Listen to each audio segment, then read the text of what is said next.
चलिए चर्चा की शुरुआत एक बहुत ही एक नाटकीय और गहरे सवाल से करते हैं। कल्पना कीजिए, एक महान राजा जिसके पास सब कुछ है, उसे अचानक पता चलता है कि ठीक 7 दिन बाद उसकी मृत्यु निश्चित है। उसने अपना मुकुट, अपना राजपाट, सब कुछ त्याग दिया है और गंगा किनारे बैठा है, बस एक ही उत्तर की तलाश में। ये कोई काल्पनिक कहानी नहीं है, बल्कि श्रीमद् भागवत महापुराण के एक बहुत ही महत्वपूर्ण प्रसंग का आधार है। आज की हमारी पड़ताल का स्रोत है श्रीमद् भागवत महापुराण द्वितीय स्कंध अध्याय 1 पर आधारित एक विस्तृत लेख। हम राजा परीक्षित की इस अंतिम खोज के जरिए जीवन और मृत्यु से जुड़े सबसे बड़े सवाल का जवाब ढूंढने की कोशिश करेंगे। जी। हमारी कोशिश ये समझने की है कि जब अंत निश्चित हो तो एक इंसान को असल में क्या करना चाहिए। और ये सवाल सिर्फ उस राजा का नहीं है जिसके पास 7 दिन गिने चुने हैं। हाँ, एक तरह से ये हम सब का सवाल है, क्योंकि मृत्यु तो हम सब की निश्चित है, बस समय अज्ञात है। ये कथा असल में आप कह सकते हैं मृत्यु के भय से मुक्ति का एक मनोवैज्ञानिक और आध्यात्मिक रोड मैप है। तो चलिए उस दृश्य में चलते हैं। गंगा का तट है, राजा परीक्षित बैठे हैं। उन्हें शमीक ऋषि के पुत्र ने श्राप दिया है कि 7वें दिन तक्षक नाग के काटने से उनकी मृत्यु होगी। उन्होंने सब कुछ त्याग दिया है, अन्न जल तक छोड़ दिया है और केवल भगवान की कथा सुनने का प्रण लिया है। यहाँ जो माहौल है ना, वो बहुत दिलचस्प है। स्रोत बताता है कि उनके आसपास बड़े बड़े ऋषि मुनि, हाँ, बड़े बड़े नाम हैं। हाँ, और यहाँ तक कि नारद जैसे देवर्षि भी मौजूद हैं। मानो पूरा आध्यात्मिक ब्रह्मांड उस एक क्षण का गवाह बनने के लिए पृथ्वी पर उतर आया हो। वाह! ये उस सवाल की गंभीरता को दिखाता है जो पूछा जाने वाला है। ये किसी एक व्यक्ति का संकट नहीं रहा, ये मानवता का महाप्रश्न बन गया है। और फिर एक असाधारण घटना होती है। सब शांत बैठे हैं और अचानक से वातावरण में एक दिव्य तेज फैलता है। महामुनि शुकदेव जी का आगमन होता है। स्रोत में उनका जो वर्णन है वो अपने आप में बहुत कुछ कहता है। बिल्कुल। वे तेजस्वी हैं, 16 वर्ष के किशोर जैसे दिखते हैं और निर्वस्त्र हैं। कोई पहचान नहीं, कोई आडंबर नहीं, बस शुद्ध ज्ञान का चलता फिरता स्वरूप। शुकदेव जी का इस तरह प्रकट होना ये अपने आप में गहरा प्रतीक है। अच्छा। ये दिखाता है कि जब कोई शिष्य सच्चे मन से अपना अहंकार त्याग कर ज्ञान चाहता है तो गुरु स्वयं प्रकट हो जाते हैं। सही। राजा परीक्षित ने भौतिक संसार का मुकुट त्यागा तो उन्हें परम ज्ञान का स्रोत मिल गया।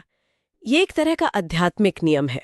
यहीं पर राजा परीक्षित वो सवाल पूछते हैं जो इस पूरी चर्चा का केंद्र है। वे हाथ जोड़कर पूछते हैं, हे ब्रह्मर्षि, जिस मनुष्य की मृत्यु बिल्कुल पास हो उसे क्या करना चाहिए?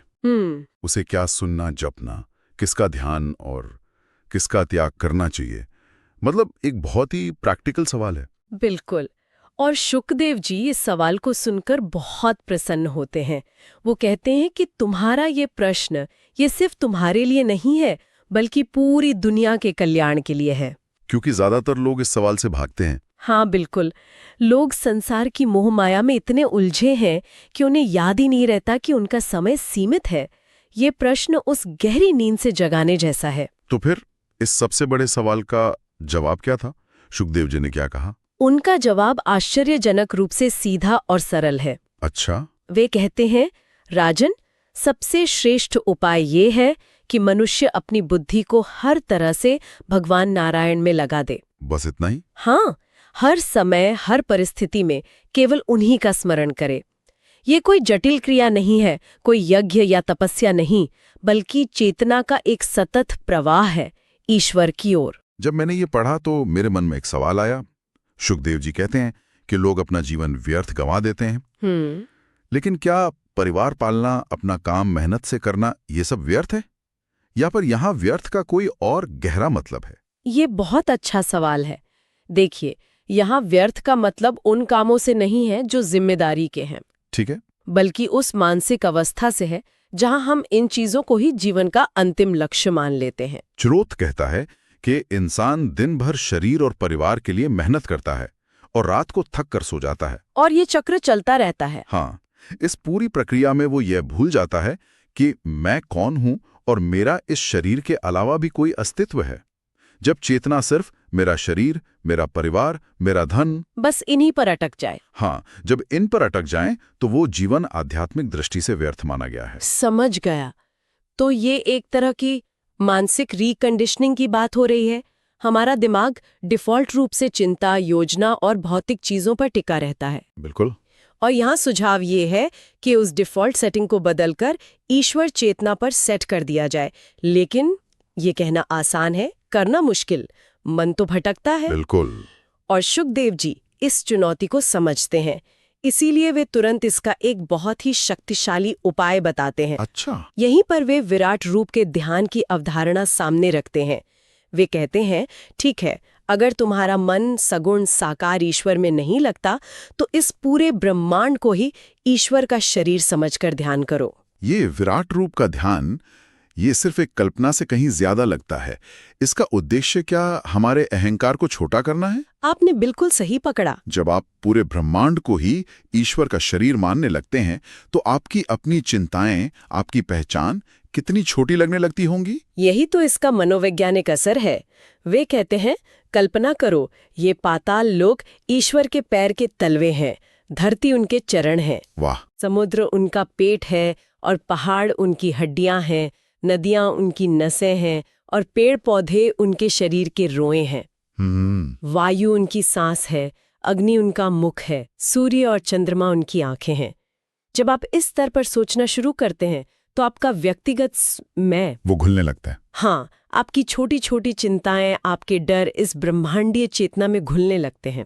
आपका भय खत्म हो जाता है क्योंकि आपको एहसास होता है कि आप इस विशाल शरीर का एक छोटा सा हिस्सा हैं। तो एक तरफ तो ये विराट ब्रह्मांडीय ध्यान है जिसमें बहुत ज्यादा मानसिक अनुशासन की जरूरत है, लेकिन मुझे शुद्ध की सबसे दिलचस्प बात ये लगी कि शुकदेव जी तुरंत एक ज्यादा सुलभ रास्ता भी दिखाते हैं। हाँ, जो शायद हर किसी के लिए। हाँ, और यही इस उपदेश की खूबसूरती है।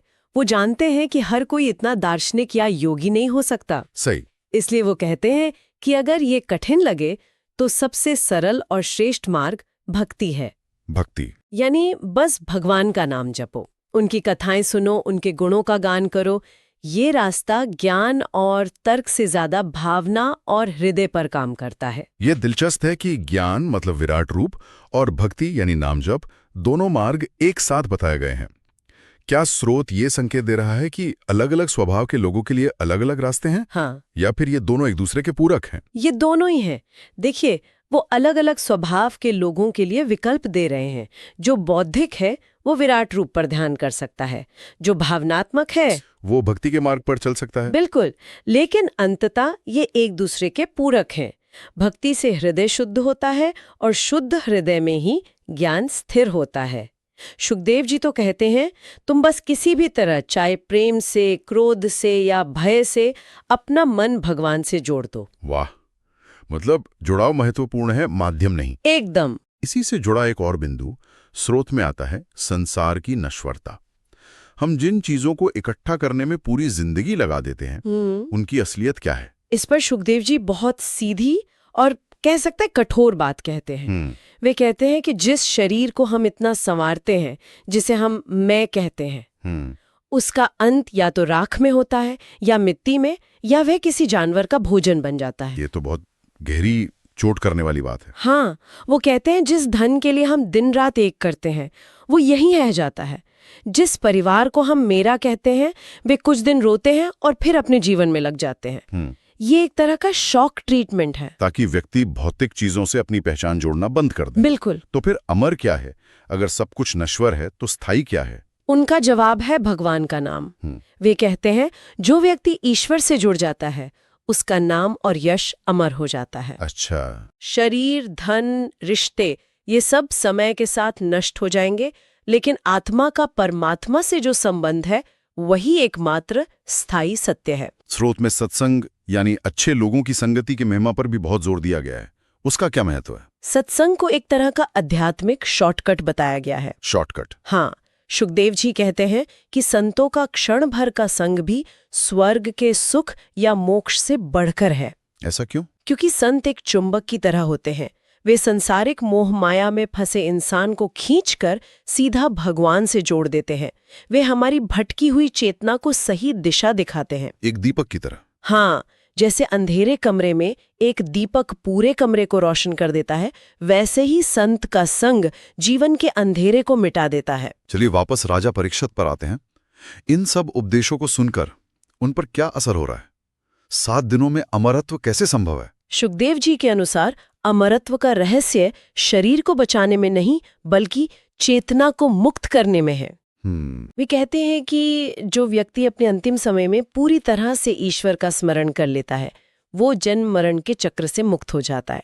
इसलिए वे राजा को विश्वास दिलाते हैं, राजन चिंता मत करो, तुम्हारे पास 7 दिन है, ये बहुत समय है। 7 दिन बहुत समय है। हाँ, वो कहते हैं इन 7 दिनों में मैं तुम्हें भागवत कथा सुनाऊंगा जिससे तुम्हारा मन पूरी तरह भगवान में लग जाएगा और तुम्हें परम गति प्राप्त होगी। तो राजा का भय अब जिज्ञासा में बदल चुका है। बिल्कुल। स्रोत बताता है कि राजा परीक्षित अब एकटक होकर बिना पलक झपकाए सुन रहे हैं। वाह। उनकी आंखों से मृत्यु का भय गायब हो चुका है और उसकी जगह ज्ञान की प्यास ने ले ली है। वे समझ चुके हैं कि मृत्यु उनका अंत नहीं बल्कि परमात्मा से मिलने का एक द्वार है। उन्होंने अपनी सबसे बड़ी चुनौती को अपने जीवन के सबसे बड़े अवसर में बदल दिया है। एकदम। तो इस पूरी चर्चा से ये स्पष्ट होता है कि राजा परीक्षित ने अपनी मृत्यु को दुश्मन नहीं बल्कि अपना सबसे बड़ा गुरु बना लिया। बिल्कुल। उन्होंने अपने भय को भक्ति और ज्ञान की शक्ति में बदल दिया। बिल्कुल सही कहा आपने। उन्होंने 7 दिनों में वो ज्ञान पाया जो अनंत जीवन का मार्ग दिखाता है। इस कथा का अंतिम संदेश शायद यही है कि जीवन के हर क्षण को पूरी चेतना के साथ जीना चाहिए। चलते फिरते, खाते पीते, हर काम करते हुए मन में ईश्वर का स्मरण रखना चाहिए। क्योंकि हमें ये नहीं पता कि हमारा अंतिम क्षण कौन सा होगा। जी, ये जीवन अनमोल है और इसे केवल भौतिक सुखों में गंवाना बुद्धिमानी नहीं है। और अंत में सोचने के लिए एक विचार छोड़ जाते हैं जो इसी स्रोत से प्रेरित है। अगर ये सच है कि जो मृत्यु के समय भगवान को याद करता है वो मुक्त हो जाता है, तो सवाल ये उठता है कि क्या हमें उस अंतिम क्षण का इंतजार करना चाहिए? बहुत गहरा सवाल है। या हर क्षण को ही अंतिम मानकर जीना चाहिए ताकि जब भी अंत आए हम तैयार मिले? और शायद इससे भी गहरा विचार ये है कि इस कथा के अनुसार मृत्यु अंत है ही नहीं, वो तो बस एक भ्रम है। हाँ, असली यात्रा तो चेतना की है जो शरीर के बदलने पर भी जारी रहती है। मृत्यु शायद ईश्वर से मिलन का एक निमंत्रण पत्र है जिसे हम गलती से अंत मान बैठते हैं।